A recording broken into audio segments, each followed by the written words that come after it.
with you. And I think it gets back to the value of the physical fitness. I think in those situations where you are struggling with life is hard for whatever reason, family problems, relationship problems, work, career, all that stuff.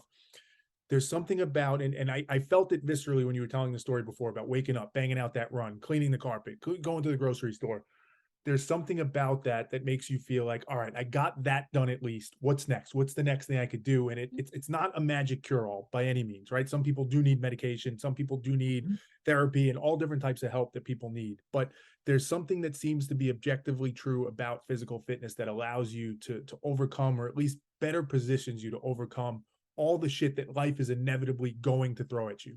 And I'll say, for my own personal story, the reason why, partially why I think it took me so long to value physical fitness the way we're talking about now, is I was lucky. Life was pretty good. Everything was going pretty well. We all have our ups and downs, but it was shit that hit me. Like, my wife has multiple sclerosis. She's got some health issues. Life started to get hard. I had a sister who passed away, and you start to realize, like, oh shit, like this ride I was on, it wasn't like predestined. It wasn't because anything I was doing. I was just lucky. And then life got hard, and I was like, hey, can I deal with this now? Now, fortunately, I never got suicidal or anything like that, but I did hit times where it was like, I don't know if I could do what I need to do to like support my family and is right. And there was something about getting myself physically fit and saying, all right, it starts with me. Let me get myself in order. And once I do that, it gave me some confidence to say, maybe I can do that next thing. And last thing I'll say, and back to you, I think it's particularly important for people that might be listening that are thinking like, not me, man. I could never go running at 6 a.m. I could never go to a jujitsu class. Those people, even more so, I think, is where the value comes from. Because I could speak to it, because I was that person. That feeling of I can't do it, once you show yourself you can, and you do go for that run, or you do go to that jujitsu class or whatever it is, the things that opens up with that confidence to say, I never would have thought I could do that. I would never thought I'd be running every day at 6 a.m. But now I am. Shit, maybe I can start that business. Maybe I can be a better dad. Maybe I can do those other things.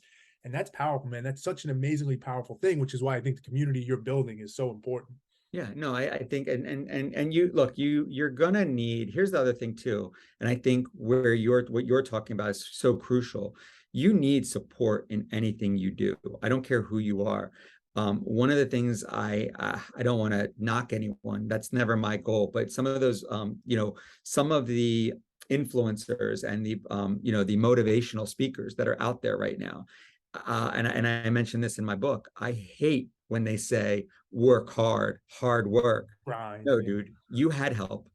You know, someone along the lines helped you, right? I don't care who you are. You had help. You had, even if it was, emotional help, right?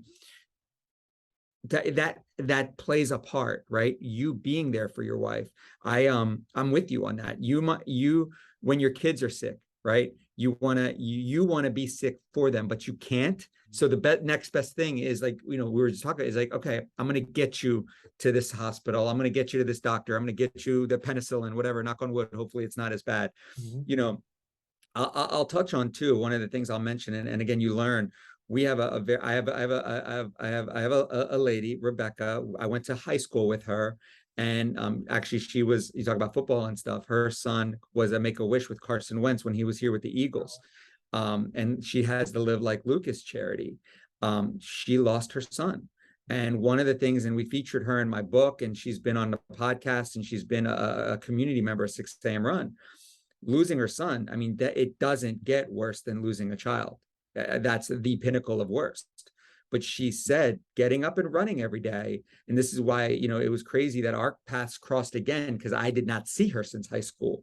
And then when Live Like Lucas happened, and that was local here in Delaware, I was like, I got to get with, that's my high school, mate from back in the day, and I wanted to get back with this person, and help them, and really give back to this charity. And we did a virtual run for her. But I love part of the story that when we reconnected, and she told me, and she was like, man, when Lucas passed, she was like, I just started running out of anger, I guess you could say. I'm paraphrasing, obviously, but it kept her going. You know what I mean? Imagine, you talk about becoming suicidal.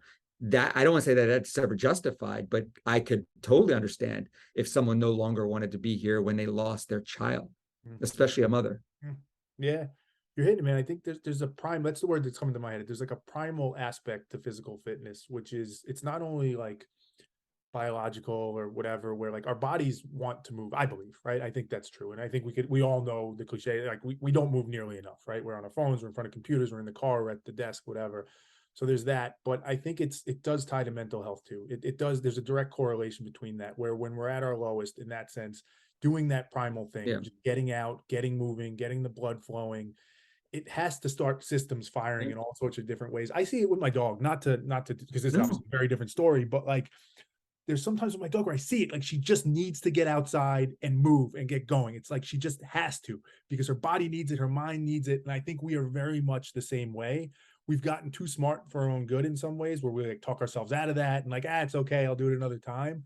But there's something very primal in that I think we need to do more of. And again, as you've been preaching all along, and I know you would, that doesn't mean everybody has to run a marathon. That doesn't even mean everybody has to Well, run, no, but I right? mean, like, and you're getting me off on a tangent too. But look, I mean, think about this. My daughter, again, I keep mentioning them because I'm seeing how through my daughter, I'm seeing how really society. I think also as you become an adult, one thing I do miss about school and being younger, and also being in the workforce. I'll even say that leaving corporate America, I feel like I was taken out of kind of being with the masses, so to say, and I miss that. I miss teammates. I tell my daughter, enjoy bus rides.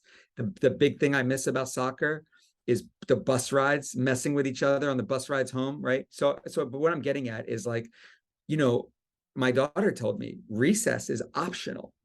Like if you want to just stay at your lunch table, like here in Delaware, there's no, like we had, like it was freezing and you Get had to go outside. outside for 15 minutes. I mean, it wasn't long, but you had to go outside. I remember, and then when the weather was fine, I remember coming back to my next period, like sweaty, having to figure out how to calm down and get sweat off of me. And now I got to open up books and I have sweat falling on papers because we were just playing kickball outside. They like it again. It's there's some good in what we did, right? But to your point, kids are not the fit. I mean, don't get me wrong. I think schools do a good job on diets and they're trying, but this generation, I mean, I find myself sometimes at red lights. I try, especially as my daughter's about to turn 16 next year and get her license. I want to be even better at it. But at red lights, even like to your point, you know how tempting it is just to look at your phone at a red light.